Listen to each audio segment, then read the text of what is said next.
और देखिए बड़ी खबर है, हैदराबाद में पीएम मोदी का रोड शो मिर्जागोडा से शुरू होकर मलकाजगिरी तक रोड शो होगा। तेलंगाना में बीजेपी रैली को संबोधित करेगी। 16 मार्च को नागर कुंडूल में जनसभा को संबोधित करेंगे प्रधानमंत्री मोदी। 18 मार्च को राज्य के जगतियाल में रैली में भाग लेंगे प्रधानमंत्री मोदी।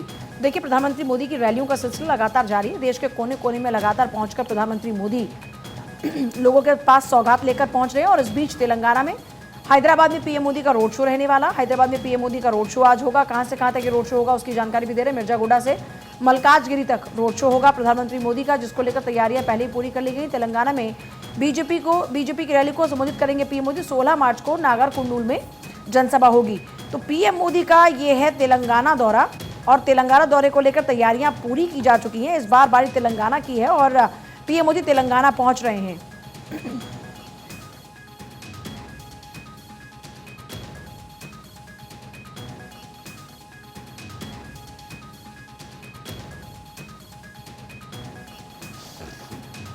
एक और बड़ी खबर आपको बताएंगे, रक्षा मंत्री राजनाथ सिंह का आज झारखंड दौरा है। झारखंड दौरे पर रहने वाले रक्षा मंत्री राजनाथ सिंह आपको बताते हैं लोकसभा चुनाव में जीत के लिए कार्यकर्ताओं को जीत का मंत्र देंगे।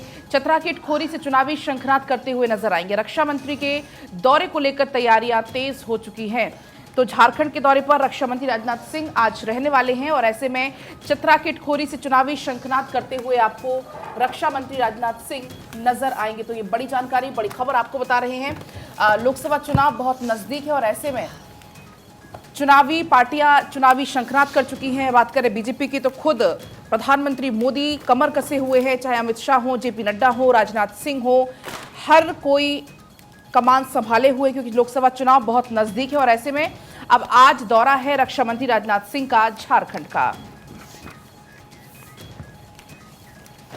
बढ़ते खबरों में आगे देखिए, बिहार मंत्रिमंडल को लेकर ये बड़ी खबर आपको दे रहे। बिहार मंत्रिमंडल विस्तार को लेकर ये बड़ी जानकारी, आज हो सकता है नीतीश कैबिनेट का विस्तार। बीजेपी के नए चेहरे हो सकते हैं शामिल। बीजेपी की सूची के बाद मंत्रिमंडल विस्तार संभावित है। 50 दिन बाद आज हो सकता है मंत्रिमंडल का विस्तार। तो ये बड़ी जानकारी, नीतीश कैबिनेट का विस्तार आज और बीजेपी की सूची के बाद मंत्रिमंडल का विस्तार संभावित है।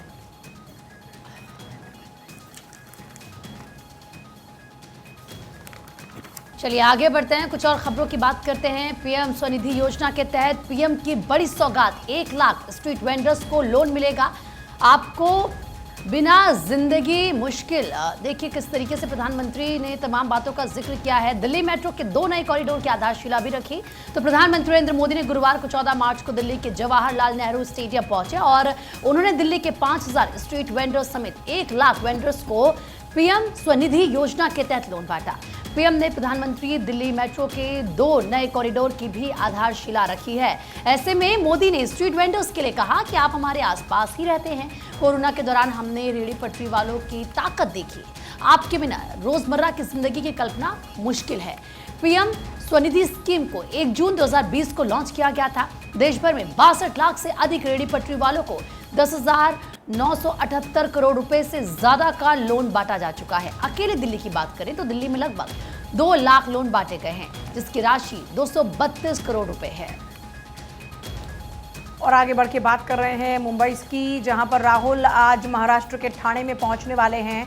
नासिक में त्र्यंबकेश्वर ज्योतिर्लिंग की पूजा उन्होंने की थी। पूजा के बाद नासिक से अपनी न्याय यात्रा उन्होंने शुरू की। 17 मार्च को मुंबई में खत्म करेंगे न्याय यात्रा। 14 जनवरी को मणिपुर से यात्रा शुरू हुई थी और अब 17 मार्च को मुंबई में खत्म होगी न्याय यात्रा। देखिए न्याय यात्रा को थोड़ा कम भी किया गया है और मुंबई में न्याय यात्रा खत्म होने जा रही है 17 तारीख को। तो अब महाराष्ट्र में इस वक्त राहुल गांधी और ठाणे पहुंचेंगे आज। इससे पहले ज्योतिर्लिंग में दर्शन पूजन उन्होंने किया था और अब 17 तारीख को न्याय यात्रा समाप्त होगी। और इसी बीच एक और बड़ी खबर आपको बताएंगे, ममता बनर्जी के माथे पर और नाक पर लगे हैं 4 टाके। डॉक्टर्स बोले हैं बंगाल सीएम को किसी ने धक्का दिया था। ये बड़ी जानकारी है। कोलकाता पुलिस ने जांच भी शुरू कर दी है। कालीघाट स्थित अपने घर में गिर गई थी सीएम ममता बनर्जी। रात को करीब 9:30 बजे उन्हें डिस्चार्ज भी कर दिया गया। लेकिन ये तस्वीर आप देखिए जिसमें आपको नजर आ जाएगी चोट लगी हुई। ममता बनर्जी को माथे में चोट लगी हुई है और डॉक्टर्स ने बताया है कि 4 टाके लगे हैं माथे में और नाक पर 4 टाके आए हैं। कोलकाता पुलिस ने हालांकि इस पूरे मामले में जांच पड़ताल शुरू कर दी है। कालीघाट स्थित अपने घर में गिरने की बात सामने आई थी सीएम ममता बनर्जी की और इसके बाद डॉक्टर्स ने इलाज किया और 9:30 बजे डिस्चार्ज भी उन्हें कर दिया गया। लेकिन डॉक्टर्स का कहना है बंगाल सीएम को किसी ने धक्का दिया था। बढ़ती खबरों में आगे और अगली बड़ी खबर हैदराबाद से आपको बताते चले। देखिए, दरअसल चर्चा में है सबसे छोटी वॉशिंग मशीन।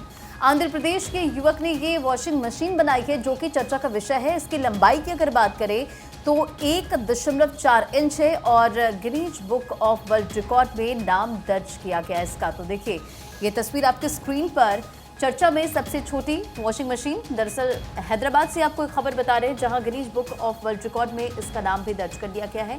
1.4 इंच की ये वॉशिंग मशीन है और आंध्र प्रदेश के एक शख्स ने ये वॉशिंग मशीन बनाई है जो कि अब चर्चा का विषय बनी हुई है। और सबसे बड़ी बात, ये सबसे छोटी वॉशिंग मशीन है और Guinness book of world record में इसका नाम दर्ज है। हालांकि ये वॉशिंग मशीन ज़रूर कपड़े धोने के काम ना भी आए, लेकिन रिकॉर्ड तो इस मशीन ने बना ही लिया है। बिल्कुल, और वो तस्वीरें उस मशीन की आपको दिखा भी रहे हैं। ये सबसे छोटी वॉशिंग मशीन है। आगे बढ़ते हैं। देश भर में पेट्रोल और डीजल 2 रुपये सस्ता। नई कीमतें आज सुबह 6 बजे से लागू हो चुकी हैं। ऐसे में 22 महीने बाद दाम घटाए गए हैं। इससे पहले 21 मई 2022 को दाम घटाए गए थे। केंद्रीय मंत्री हरदीप सिंह पुरी ने दी एक्स पर ये जानकारी। लोकसभा चुनाव से पहले पेट्रोलियम कंपनियों ने लोगों को राहत दी है। पेट्रोल और डीजल के दामों में 2 रुपये प्रति लीटर की कटौती कर दी गई है। नई कीमतें शुक्रवार सुबह 6 बजे यानी कि आज से 6 बजे से लागू हो चुकी हैं। इससे पहले 21 मार्च 2022 यानी कि 22 महीने की अगर बात करें तो ये दाम घटाए गए थे। तो ऐसे में पेट्रोलियम एंड नेचुरल गैस केंद्रीय मंत्री हरदीप सिंह पुरी ने सोशल मीडिया पर एक्स पर यह जानकारी दी। उन्होंने लिखा कि पेट्रोल और डीजल के दाम 2 रुपये कम करके प्रधानमंत्री नरेंद्र मोदी ने एक बार फिर से ये साबित कर दिया है कि करोड़ों भारतीयों के परिवार का हित और सुविधा उनका लक्ष्य है। केंद्र सरकार की घोषणा से पहले कुछ घंटे पहले ही अगर बात करें तो बड़ा ऐलान किया गया, ये जानकारी उनको दी गई। और देखिए, एक्स पर इस बात का ऐलान उनकी तरफ से किया गया। दरअसल इस पूरे मामले में मंत्री हरदीप सिंह पुरी ने यह भी कहा कि भारत दुनिया का एक अकेला देश है जहां पर पेट्रोल और डीजल के दाम बढ़ने के बजाय घटे हैं। पिछले 2.5 साल में पेट्रोल के दाम 4.65% कम हुए हैं। और देखिए किस तरीके से केंद्र सरकार की घोषणा से कुछ घंटे पहले ही राजस्थान सरकार ने अपने राज्य में पेट्रोल डीजल पर 2% वैट कम किया था। इससे राजस्थान को डबल फायदा होगा और राज्य के हर जिले में पेट्रोल डीजल कम से कम 3.5 रुपये सस्ते होंगे। राजस्थान में अब 31.04% की जगह 29.04% वैट लगेगा। और चलिए आगे बढ़ रहे हैं। अब बात होगी सीएम नीतीश को लेकर, क्योंकि वो बोले हैं जल्द ही सीट शेयरिंग को लेकर तस्वीर साफ होगी। एनडीए में सब कुछ ठीक है, कैबिनेट विस्तार भी जल्द ही होगा, कल से परसों तक फाइनल। हम बिहार में कैबिनेट विस्तार और सीट शेयरिंग पर संशय पर पहली बार सीएम नीतीश कुमार ने कुछ बोला है। एमएलसी का सर्टिफिकेट लेने विधानसभा आए सीएम से जब सीट शेयरिंग पर सवाल पूछा गया तो उन्होंने कहा कि जल्दी सब कुछ ठीक हो जाएगा और एनडीए में सब कुछ ठीक है। हालांकि उन्होंने सीट शेयरिंग के सवाल पर स्पष्ट कहा कि आज शाम तक सब कुछ क्लियर हो जाएगा, लेकिन देर शाम तक कोई जानकारी सामने नहीं आई। एनडीए की सहयोगी पार्टी हम के राष्ट्रीय अध्यक्ष और मंत्री संतोष सुमन ने कहा कि कल से परसों तक सीट शेयरिंग फाइनल हो जाएगा। उन्होंने कहा कि हम लोग बगैर किसी शर्त के एनडीए के साथ हैं। एनडीए में सीट बंटवारे और मंत्रिमंडल विस्तार का मामला अभी तक फंसा हुआ है। बुधवार को बीजेपी के राष्ट्रीय अध्यक्ष जेपी नड्डा और चिराग पासवान की बैठक के बाद इसे सुधारने का दावा भी किया गया कि यह सुलझ जाएगा, लेकिन चर्चा है कि सीट बंटवारे का फॉर्मूला हम सुप्रीमो जीतन मांझी को रास नहीं आ रहा और अब वो नाराज हो गए हैं। यही कारण है कि उनसे मिलने गुरुवार को डिप्टी सीएम सम्राट चौधरी उनके आवास पर पहुंचे। दोनों के बीच लगभग 40 मिनट की बातचीत हुई। यहाँ बातचीत के बाद सम्राट ने कहा कि सब कुछ ठीक है। मांझी के बाद 1 घंटे तक सीएम से चर्चा किए सम्राट चौधरी ने और मांझी से मुलाकात के बाद ये जो बैठक रही उसके बाद सम्राट चौधरी सीएम हाउस में पहुंच गए और यहां पर दोनों के बीच लगभग 1 घंटे तक मुलाकात चली। माना जा रहा है कि कैबिनेट विस्तार और सीट शेयरिंग को लेकर दोनों के बीच में चर्चा हुई है। कुल मिलाकर देखा जाए तो बिहार में कोई ऐसा संकट नहीं है। सीट शेयरिंग को लेकर तस्वीर जल्द ही क्लियर हो जाएगी। सबसे बड़ी बात है कैबिनेट विस्तार, जिसको लेकर चर्चा थी कि कल शाम तक कैबिनेट विस्तार हो जाएगा, लेकिन अब तक नहीं हुआ। और अब चलिए आगे बढ़ेंगे। एक और बड़ी खबर आपको बताएंगे। चुनाव आयोग ने इलेक्टोरल बॉन्ड का डेटा जारी कर दिया है। 763 पेजों की 2 लिस्ट वेबसाइट पर अपलोड की है। सुप्रीम कोर्ट ने 15 मार्च की डेडलाइन इसमें दी थी। ये बड़ी जानकारी। एक लिस्ट में बॉन्ड खरीदने वालों की जानकारी है, दूसरी लिस्ट में है राजनीतिक दलों को मिले हुए बॉन्ड की डिटेल। तो ये जानकारी, बड़ी खबर आपको बता रहे हैं। इलेक्शन कमीशन इलेक्टोरल बॉन्ड का जो भी डेटा है उसको जारी किया है। 763 पेजों की 2 लिस्ट हैं जो कि वेबसाइट पर अपलोड की गई हैं। 15 मार्च को सुप्रीम कोर्ट की तरफ से इसमें डेडलाइन दी गई थी।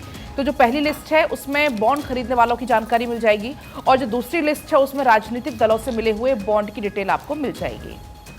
और अब बात करेंगे फैक्ट फाइल की, बढ़ेंगे आगे। और कांशीराम साहब की जयंती आज है और कांशीराम का जन्म 15 मार्च 1934 को हुआ था। भारतीय राजनीतिज्ञ और समाज सुधारक थे। बहुजनों के एकीकरण और उत्थान के लिए कार्य किया इन्होंने और दलित शोषित संघर्ष समिति यानी कि DSSS की इन्होंने स्थापना की। 1971 में बाम सेव की स्थापना इन्होंने की और 1984 में बहुजन समाज पार्टी की स्थापना इन्होंने की है। जातिगत भेदभाव को खत्म करने के लिए सामाजिक कार्यकर्ता बने।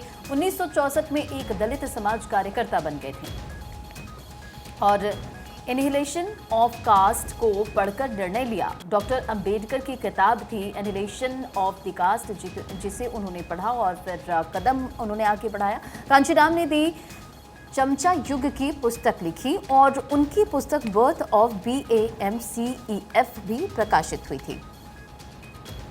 9 अक्टूबर 2006 को वो दुनिया को अलविदा कह गए और BSP का उत्तराधिकारी उन्होंने मायावती को बनाया।